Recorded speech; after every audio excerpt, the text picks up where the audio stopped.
મારો મહાદેવ મારો ભોળિયો નાથ મહાધર્મની વાત જાણે છે ને તમને કીધી નહીં હે ભોળોનાથ અજરમર અને તમે જન્મો જન્મ અવતાર લ્યો મૃત્યુ પામો પાછા અવતાર લ્યો તપ કરો ને ભોળાનાથ ને વરો એ મહાધર્મ નો ઉપદેશ લઈ લો જન્મ મરણ ના ફેરા મટી જાય આટલી પીન મારી નારાયણ નારાયણ કે તમે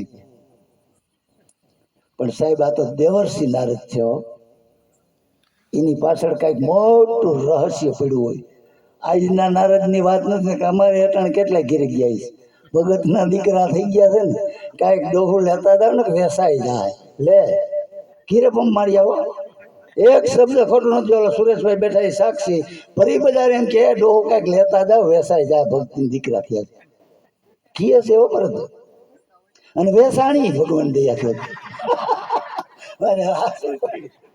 કા પટેલ પટેલ નો પાડોશી રહું કરી હે ને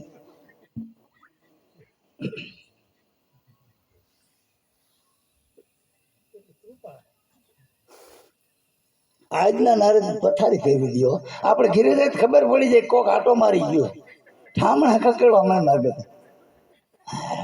કેને કહેવા જાવ એમાં જો લેતા હોય ભરતભાઈ આહો તો તેમ કે ખોવા દેજે તાર પપ્પાને હોવા દેજે હું જાગૃત ઉઠી એટલે એમ કે ભાખરીક સા હું લઈ આવતા હોય તો ઓલા ઠામણા ખકડાવો ઘોટાણા કાંગરવા ગયા ખબર નહીં હોય અલે હાર હાર કરી હે ને આનું ભક્તો છે એવો હા વહેલું નથી ધારે એટલું કે નહીં મનસુખભાઈ કે તમારે વાંધો નથી હા આમ જ છે ભાઈ આ તો તમે કોઈ કહેતા નથી હું કહું છું એટલો ફેર છે બાકી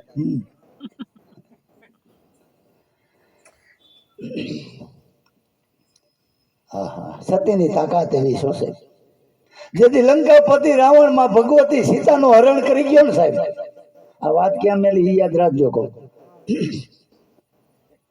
તેથી એમ કહેવાય કે રાવણે એક અશોક વાટિકાની માલિકો ભગવતીને ઉતારો આપ્યો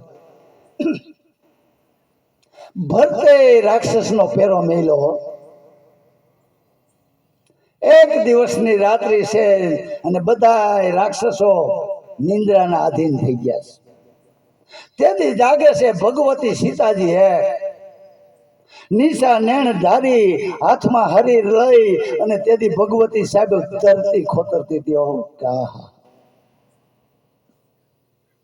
એવે ટાઈમે લંકાની એક વૃદ્ધ ડોશી 80-85 વર્ષની ઉંમર સફેદ પતરા જેવા માથે વાળ થઈ ગયા હાથમાં ભાંગલી લાકડી ટેકે ટેકે ટેકે સીતાજી પાસે આવે છે સીતાજી પાસે આવીને એટલું કીધું બેટા ભગવતી હે વૈદેહી બેટા નિંદર નથી આવતી બેટા સીતા નિંદર નથી આવતી આવી પ્યાર ભરી વાણી છૂટીને ભગવતીના કાને અથડાની કે 1 મહિનામાં આવો શબ્દ મેં નથી સાંભળ્યો માં ભગવતીએ ઉષા નેણ કરીને જોયું ને તા તો લંકાની વૃદ્ધ ડોશી 80-85 વર્ષની ઉંમર અને લાકડીના ટેકે ટેકે સીતાજી પાસે આવીને કીધું બેટા નિંદર નથી આવતી ને કે ના માં તું જોશ ને મારી શું દઈશા 32 દાંતની વસે જેમ જીભરીએ એવી રીતે ફરતે રાક્ષસ નો પેરો વસારે હું કેમ આમાં નિંદર આવે કે બેટા એટલે જ આવીશું હે તેથી લંકાની ડોશી ભગવતી સીતાજીને એમ કહેતી હતી કે બેટા એટલા માટે જ આવીશું તારા હિતની વાત કરવા હે સીતાજી કે મારું હિત કે હા લંકાની તું ડોશી મારું હિત કે હા બેટા તારા હિતની વાત કે માં જટકે શું મારા હિતની વાત છે કે બેટા અત્યારે રામે સેતુબંધ બાંધીને લંકામાં પડાવ નાખી દીધો કે હા માં ત્રિજટા પાસેથી મેં વાત સાંભળી કે મારો રાઘવ લંકામાં આવી ગયો કે બેટા હવે રામ આવ્યો રામ અને રાવણ નું યુદ્ધ થાય કમા યુદ્ધ વિના રાવણ માને એમ નથી કે બેટા એટલું જ નહીં પણ યુદ્ધની માલિકો હજારો સૈનિકો કપાઈ જાય કે હા માં યુદ્ધ થાય એટલે બંને પક્ષના સૈનિકો મરે કે બેટા એ હજારો સૈનિકો મરશે એમની પાછળ હજારો સ્ત્રીઓ વિધવા થાય અને એ વિધવા બાયુનો જે કારો કલંપાંત હોય છે એ તારાથી સંભળાહે તા તો ભગવતી આડા કાન રાખે હાથ રાખી દીધા કે માં ઈ કલ્પાંત મારાથી નહીં સંભળાય હે હજારો વિધવા બાયુનો કલ્પાંત માં મારાથી નહીં સંભળાય તેથી લંકાની ડોશી કહેતી હતી કે બેટા એટલા માટે જ હું તારા હિતની વાત કહેવા આવી છું કે માં જલ્દી કે શું મારા હિતની વાત છે કે બેટા હજી એથી આગળ એક વાત કહું તને કે શું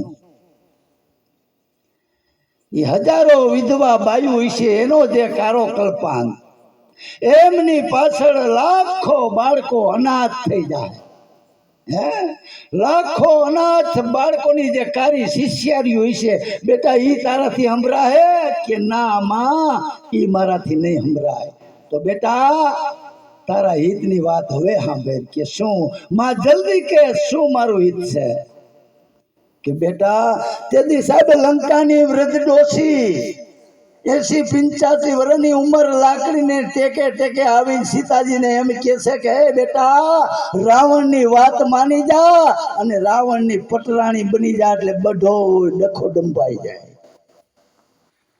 સાહેબ આ શબ્દ આ દેશની આર્ય નારી મહાસતીના કાને પડે ને તો ભગવતીનું સ્વરૂપ મહિનું ભરવા આવો ફરક ફરક હોઠ મહિના ફરકવા વાળ મહિના વિખરાવા કાલી મહાકાલીનું સ્વરૂપ ધારણ કરે ન કરે તા સીતાજીને અંદરથી કઈક સંકેત આવ્યો અને તેથી સીતાજી લંકાની ડોશીને કહેતી હતી કે હે લંકાની વૃદ્ધ ડોશી હવે તુંય બાપ સાંભળી લે કે લાખો સૈનિકો કપાઈ જાય એ વાત મને મંજૂર છે લાખો વિધવા બાયુ થાય લાખો બાળકો અનાથ થઈ જાય એ વાત મને મંજૂર છે પણ તારી વાતને હું ઠોકરે મારું છું કારણ કે તું લંકાની ધરતીમાં જન્મી એટલે મને આ શિખામણ આપસ મારી ભારત વર્ષની કોઈ આર્ય રમણીય હોત ને તો આ શિખામણ મને ન આપત હે આ ધરતીની તાકાત આ ધરતીમાં આવા મહાપુરુષો આવી સત્યુ થાય સાહેબ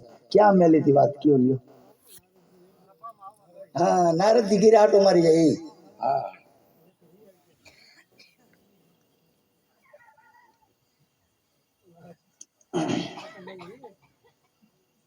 નારાયણ નારાયણ કરતા નારદજી વયા ગયા અહીંયા ભોળાનાથની સમાધિ છૂટી એટલે સમજો ને આપણી ઘીરે થાય એમ જ માતાજી મહિના યાકુડ વ્યાકુડ થવા હો સેવા પૂજા કરી આ તો ભગવતી છે સ્વામીનાથ કે હા દેવી કેનું તપ કરો છો લે ભોળોનાથ કે દેવી આટલા દીમાં કોઈ દી નો પૂછ્યું ને હાય ભાઈ મારા બાબો ત્યારે તમને એમ કે અમને ભાઈ કઈ ખબર જ નહીં હોય એમ બધે ખબર છે બધે તમારી કે શું તમે મહાધર્મની વાત જાણો છો ને અમને કીધી નહીં ભોળોનાથ સકરી ખાઈ ગયો આ દેવીને આટલું બધું આજ કેમ હોતે હે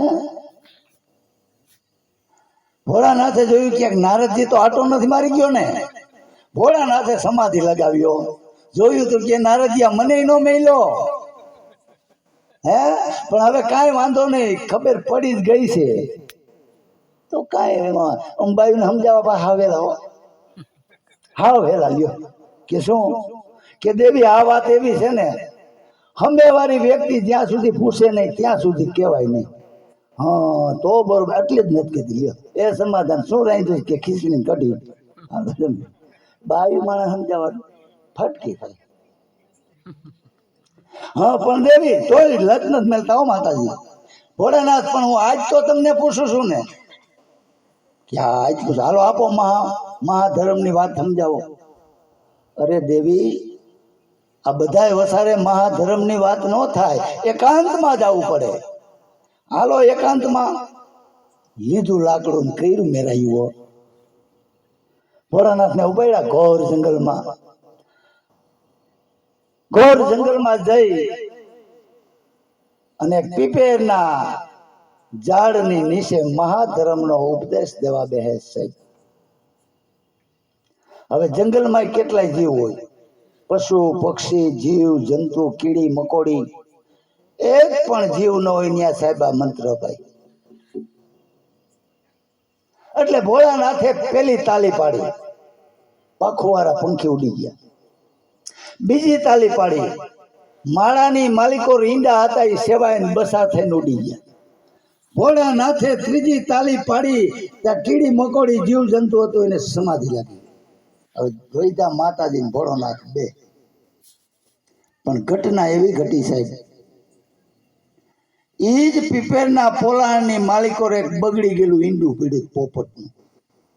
બગડી ગયેલું, સેવાય એમ નહોતું, પણ ભોળાનાથે પેલી તાલી પાડી, બગડી ગયેલું ઈંડું સાજું થયું. બીજી તાલી પાડી, એમાં પ્રાણ પુરાણ.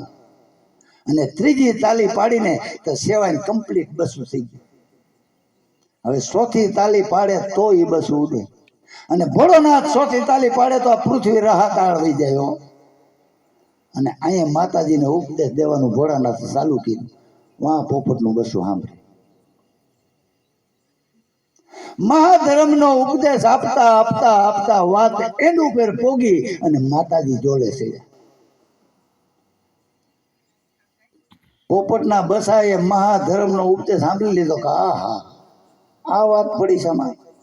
હે આ તાકાત મહાધર્મની, પણ હવે વાત એન્ડ ઉપર છે ને માતાજી જો હોકારો નહીં ભણે તો વાત અધૂરી રહે. માતાજી જોડે સેડા, ત્યાંથી એને મહાધર્મના ઉપદેશથી વાસા ફૂટી અને ત્યાંથી હોકારો દીધો કે હરે બાપુ હરે.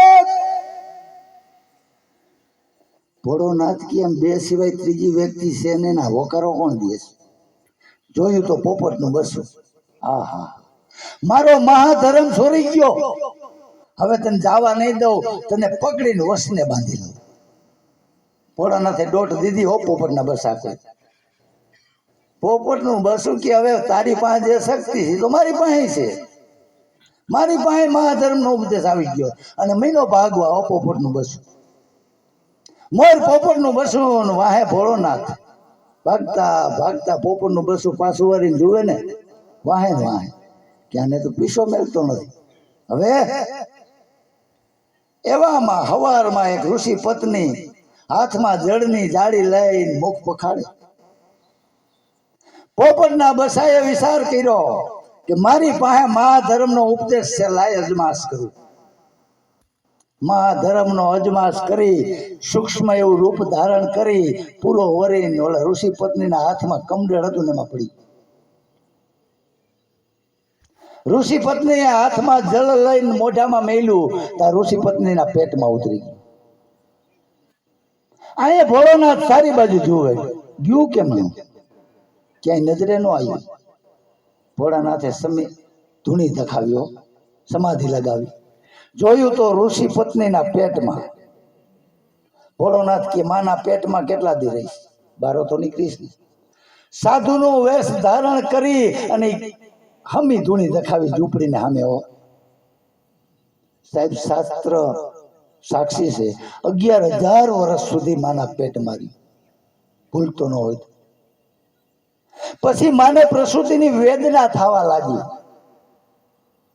એટલે માએ કીધું બેટા હવે જન્મ ધારણ કરી લે, હવે મારેથી વેદના સહન નથી થતી. ત્યારે માતાને અંદરથી એવો સંકેત આવ્યો કે માં ઓલા બાવાને કે એની માયા હકેલી લે, જન્મ ધારણ કરી.